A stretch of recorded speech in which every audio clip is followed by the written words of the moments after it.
Salvete everyone! In stage 4 we learn some more information about Latin verbs, that is, what number and person mean and how this relates to them. So firstly, a few important words that you need to know before we can talk about verbs.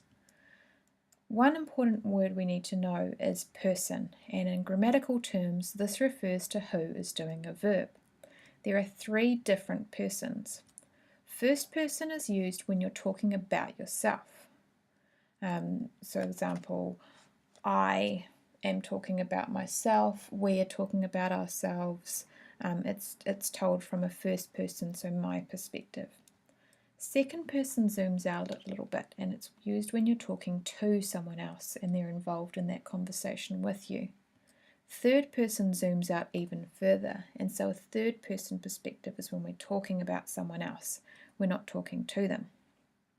Number is a bit simpler. It means how many people are doing a verb, and it can either be singular for one person or plural for more than one person. Person and number are multiplied, so we've got 3 persons, 2 numbers, and that makes 6 different sort of pronouns or subjects that our verbs can have. So first person singular, when I'm talking about myself, is I. For plural, that becomes we.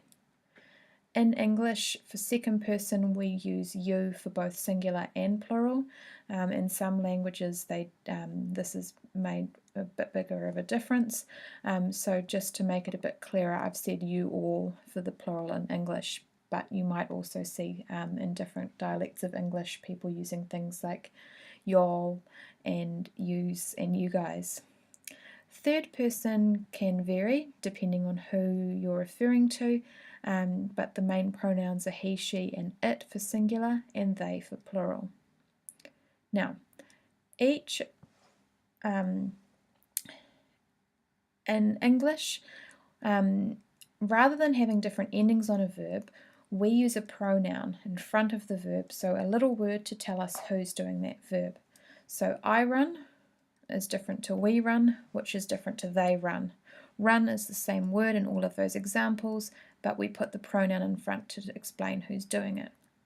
In Latin, however, it's different. So instead of changing the pronoun at the front, you change the endings depending on who is doing a verb.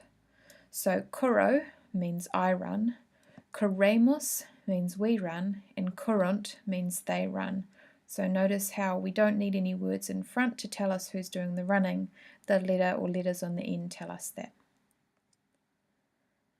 The important endings that you need to know, and you need to know off by heart, are as follows. So first person singular is O. Laudo can mean I praise, I am praising, or I do praise.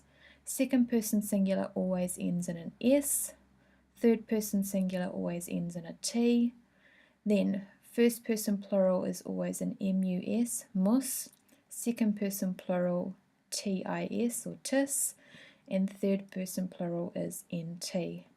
And there's a really good verb video to help you learn these endings on iTunes U, so go have a look. Okay, just check that you've got these key points so that you understand the main concepts of this video.